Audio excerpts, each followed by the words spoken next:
And as we gather today on this fourth day of the workshop series, it's important that we look back on what we've done and achieved in the last few days. And as we try to sit down and look at what has happened, this is the time to plan for the future.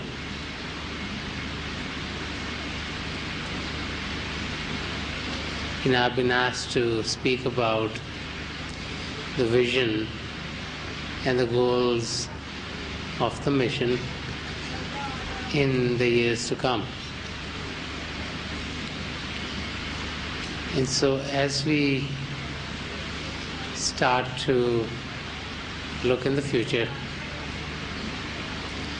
we all have hopes and aspirations of a loving world, a world which is peaceful,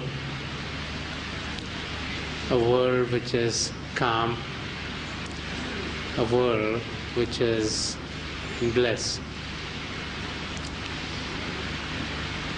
And so as we work towards the goal of being in an atmosphere of peace, of calm, and of bliss, we definitely know that all of those are going to be ours as we land in Sachkhand. So the key is to get there as quickly as possible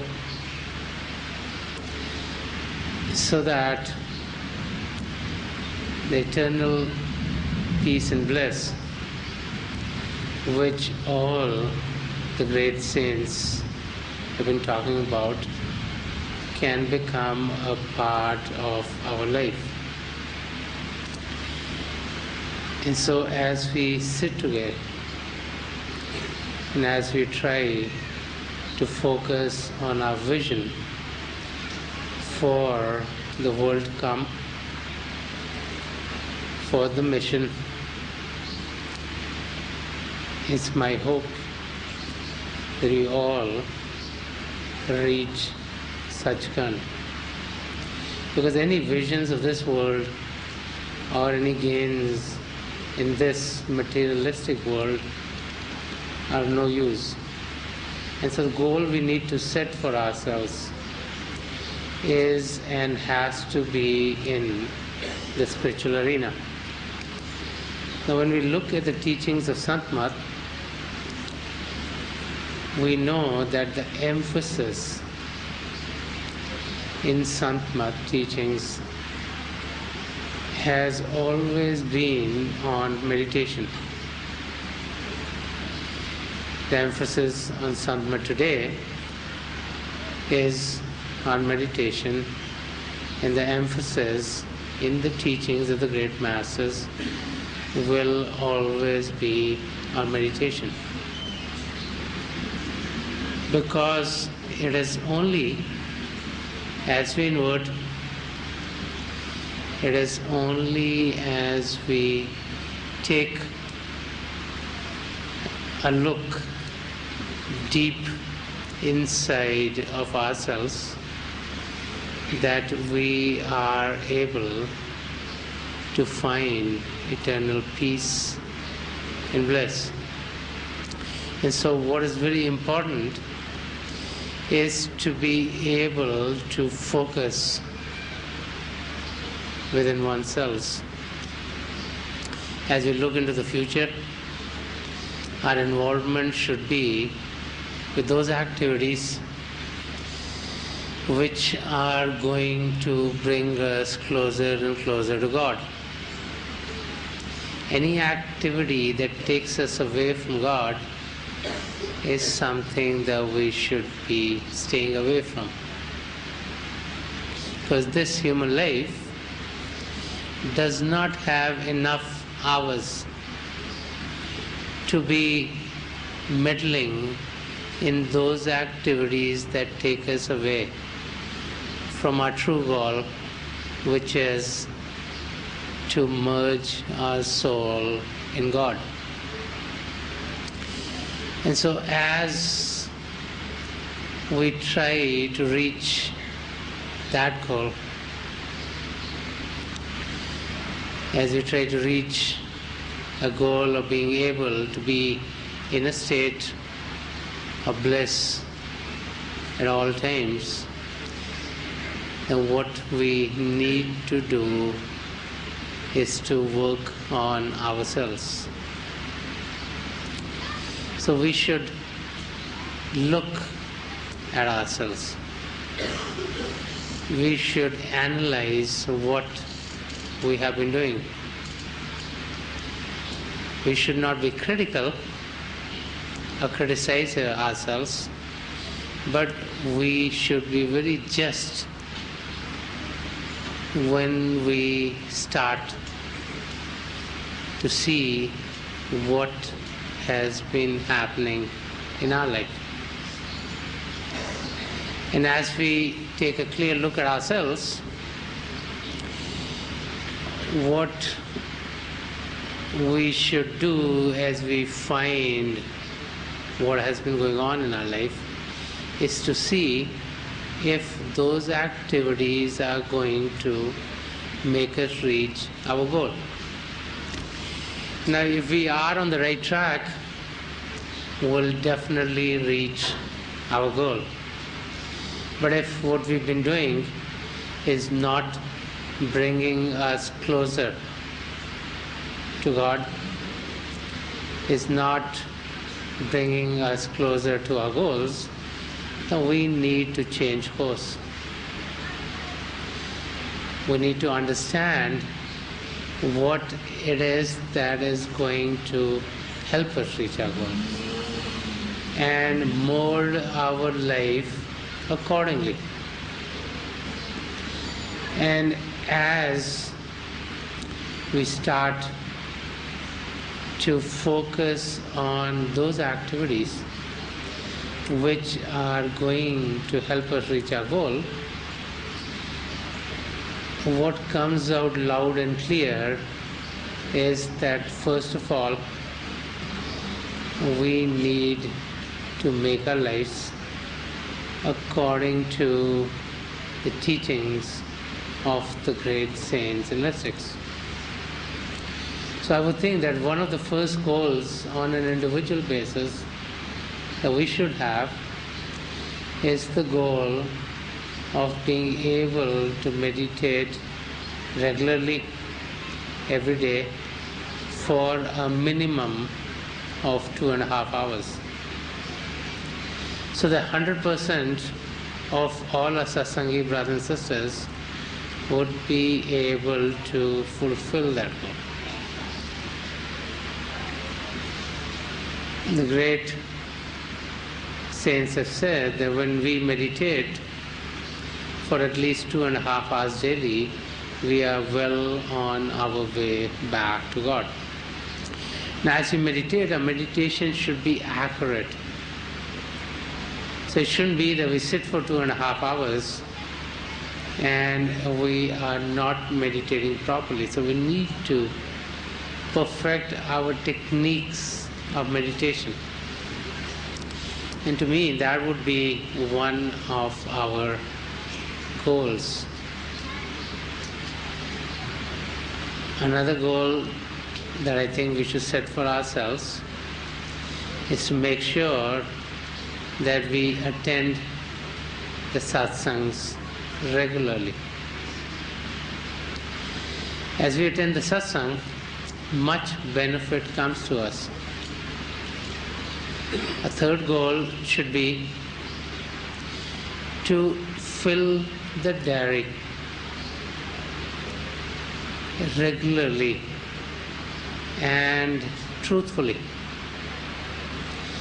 so that all of us would keep the diary, would make use this terrific tool to lead a life which is virtuous, so that whatever is troubling us could be put aside, could be taken out of our system.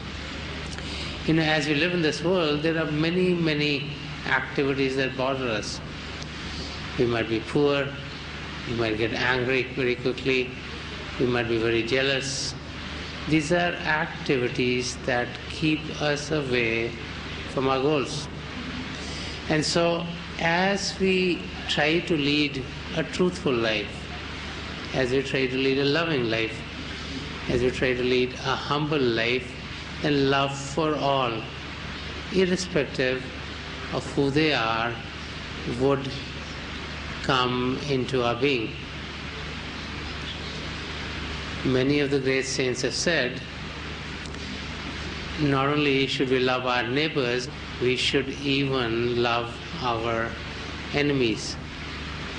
And so you can imagine if the great saints get to a state where they can love those who pain them,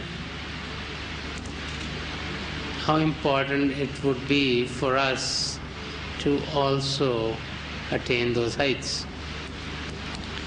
And so, as we use the diary, we are able to get to a virtuous framework in which our life is led.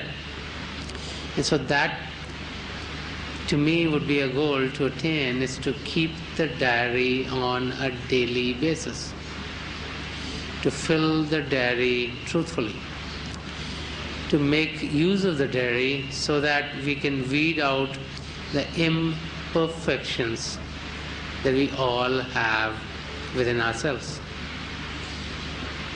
Because if we don't do that, then we are not ready for the spiritual journey. The great saints have also said that a drop can merge back in the ocean only when it's perfectly clean. So our soul needs to be cleansed. And the diary is a tool by which the imperfections around our soul can be worked on, can be removed, so that we get into a state of pure consciousness.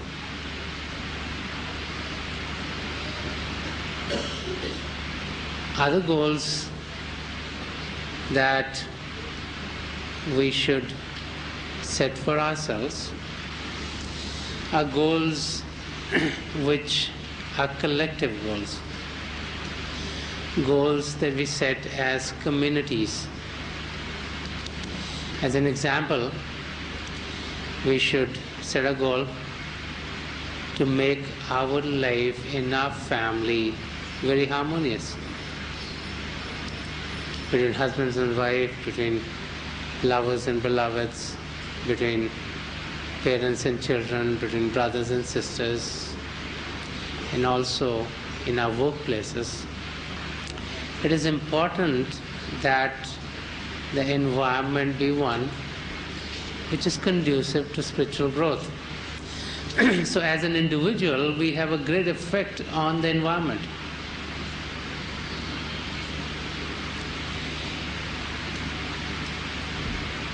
We might think that it is very difficult to make a change. There's this very interesting story about a person who was walking on the beach. As he was walking on the beach, he saw very far away someone picking up something from the sand or the shore and putting it back into the ocean. So he started to wonder what this guy is putting back into the ocean. And so he started to get closer and closer to this other person. And as he got closer, he saw that this second person was picking up starfish and was putting them back into the water. And there were thousands and thousands of starfish on the shore. And so the first person, as he got closer to the second person, asked the second person, why was he throwing starfish into the water? And the second person said that as I throw the starfish into the water, it starts to live again. It gets life. And the first person said, don't you see there are thousands and thousands of these guys out there? How will it make any difference if you put in 2 or 4 or 6 of them? And the second person, without looking at him, picked up another one, threw it in the water, and said it made a difference to this one. And so we all can make a difference. And there are many, many stories in history which tell us how one person can make a difference. We've seen many, many examples, maybe in our own lifetimes. I know somewhere in England, there was one person who started to plant trees to beautify the area, and because of him, the whole area got to be ecologically better and sound. And so you hear about many stories and incidents where one person does make a difference. And the great saints have said that we definitely can make a difference. What is required is that we have faith in God. That everything that is happening in our life is for our highest good. And so, as we live in that positive mode, we are able to bring happiness and joy into any atmosphere in which we are.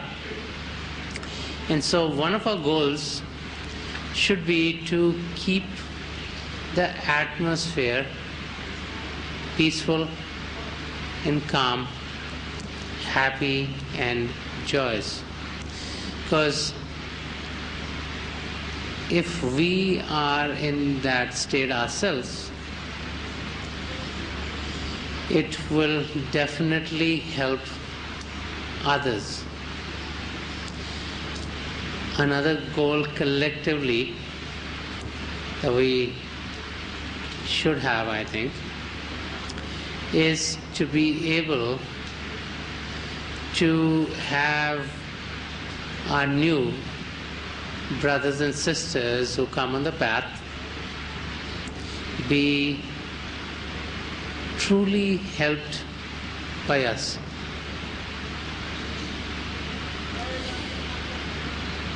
You know, if a sapling is nourished properly, it will then grow into a beautiful tree. And if trees of spirituality are present, we'll have a forest of spirituality. And it is my prayer that the shade of this forest of spirituality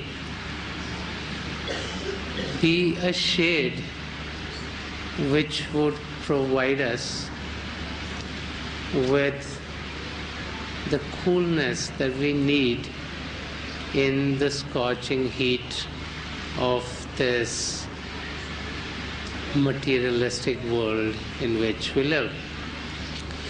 So as we grow on the spiritual path, those of us who've been following the teachings of the great saints and mystics need to help our new brothers and sisters. And so one of our goals should be to help our new brothers and sisters so that they be able to fulfill the purpose of their life and create a support system by which we can help each other. They say when you look at the hand and you look at the fingers, and if you have one finger, another, and the thumb, if they're separated, there's not that much strength. But when they're together, there's a lot of strength in the hand. And so as we help each other, we are all going to benefit from that process. And so one of our goals should be to find the time in our hectic day-and-day life and help our new brothers and sisters on the path. And so at satsang, where attention is focused on the truth, it is very important that our new brothers and sisters benefit from being present there. And as we get into that state in which everyone is helped, we will find that the satsangs will be more loving, will be more charged. So those of us who are group leaders, let us look at how the atmosphere in our satsangs is. We need to help create an atmosphere which is inviting. So one of our responsibilities is to make sure that our brothers and sisters on the path all consider this satsangi family as their very own. We are all children of God. We are all brothers and sisters in the Lord. But we need to feel it in our heart, in our soul. If we don't have that experience, it's only words and nothing beyond words. So we need to lead a life in which we truly, truly feel as being a part of this spiritual family. Because when we feel that we are a part of the spiritual family, then automatically we are going to be drawn more and more towards the teachings of Santma, the teachings of the great masters. As I try to look beyond our satsang family, a goal that I feel we all share is a goal of a peaceful world. We can do our own part. The world is made of individuals. The world is nothing more than a collection of all individual living beings. And so as an individual and being in the human body, where God has provided us with all the faculties that are needed for us to know ourselves, it is very important that we make the best use of this golden opportunity. That we try our very best to be peaceful ourselves. And as individuals, when we are all peaceful, nothing but peace will prevail in this world. So as we gather here and as we start to focus on the vision that we all have, I see a world of love in the future. I see a world of joy in the future. I see a peaceful world in front of us. And I see the golden age coming to us from all directions. It is my prayer to God Almighty and to the three great masters of this century, Hazur Baba Sawan Singh Ji Maharaj, Param Sant Kripal Singh Ji Maharaj, and the gracious master Sandarshan Singh Ji Maharaj, to help each and every one of us usher in the golden age, so that we who are embodied souls can be in the state of bliss eternally as we reach our true home. Thank you very much.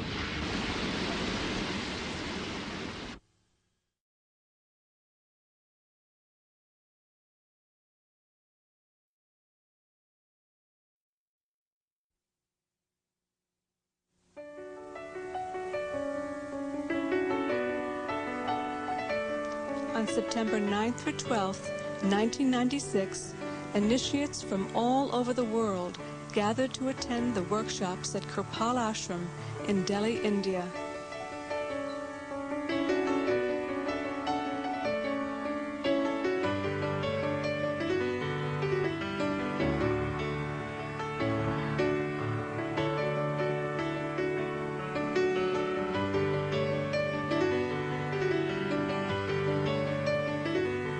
Sant Rajinder Singh Ji Maharaj presided over the gathering.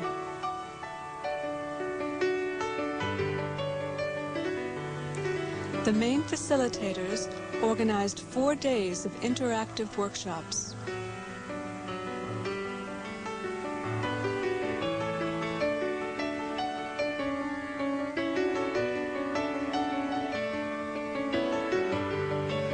Each day, Maharaji graciously gave a talk which was translated into many languages.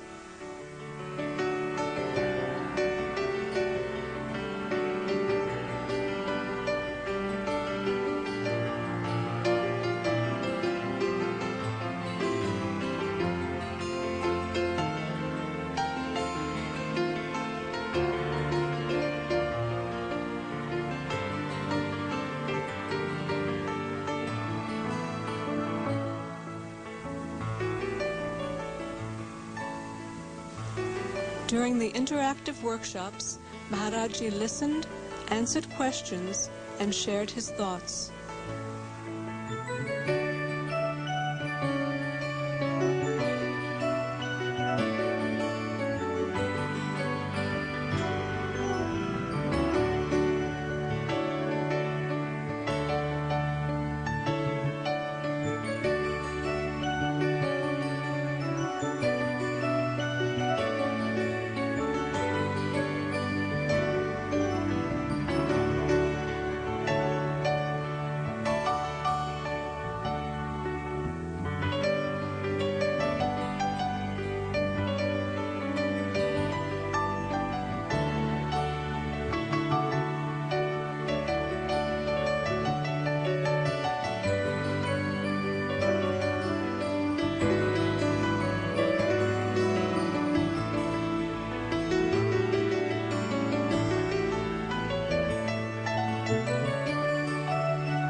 As part of the workshop, Maharaji put people into meditation.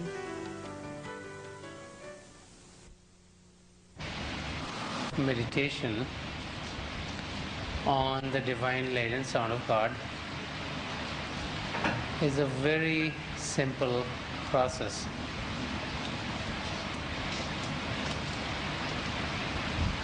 What we need to do is to be able to withdraw our sensory currents, which are the currents that are controlling our senses. And we need to withdraw sensory currents from the world outside and focus our attention within ourselves. Our attention is the outer expression of our soul. And so, to meditate correctly so that we can connect with the divinity within ourselves, we should try to find a quiet place to sit and meditate. As we find a quiet place, we can sit to meditate in any manner. Most people do sit down to meditate, even though one can meditate while standing up or lying down. And as you take up a pose in which you sit for meditation, make sure that your body is totally relaxed, that there is no stress or strain in any part of the body. And as you sit, please close your eyes very gently, just like we close our eyes when we go to sleep.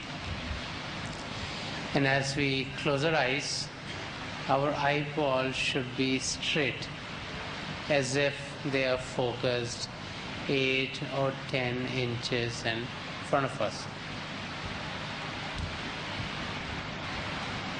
And as you close your eyes, to keep the mind from being able to send thoughts to us, we should repeat God's name mentally. So those of you who've been initiated in the mysteries of the beyond, please do your Simran, which is the repetition of the 5 holy names of God. And those of you who are new here, as you close your eyes, please repeat any name of God that you feel comfortable with. As you repeat God's name, your attention should be focused in front of you. In the beginning, you might just experience darkness. And as you repeat these names of God, that should be done mentally and not out loud. If you would do them out loud, your ears would hear them and you would be distracted. So repeating God's names is a process that we do mentally by the tongue of our thought. And as we focus in front of us, what is important is to focus in the middle of whatever we experience. In the beginning, we might only experience darkness. So don't get discouraged, just focus in the middle. In a little while, you will be experiencing flashes of light, circles of light, lights of various colors, lights which could be golden, could be white, red, blue, green, yellow, purple, orange, could be of any color. So please focus in the middle of whatever you experience, and with time you might have other experiences, like experiencing a sky full of stars, in a moon, in a sun, and the radiant or the ethereal form of the Master, who then guides you into the inner spiritual regions. So our job is to still the body and to still the mind. And it's God's job and the job of the Master Power to reveal to us whatever is best for us. So if you'll all please sit as comfortably as you can. Please close your eyes very gently, making sure your eyeballs are focused in front of you. As you close your eyes, please start to do your Simran, or the repetition of God's name, mentally. I pray to God Almighty and to the three great masters of this century, Hazur Baba Savan Singh Ji Maharaj, Param Sant Kripal Singh Ji Maharaj, and the gracious Master Sandarshan Singh Ji Maharaj, to help each and every one of us here with whatever is best for us, to connect with the divinity within ourselves and to experience the divine light within.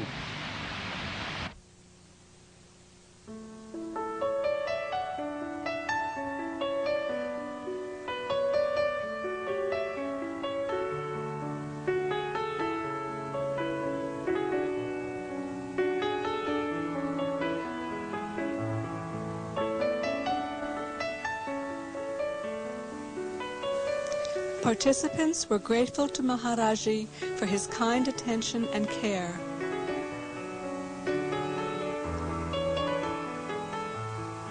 He showers his grace endlessly.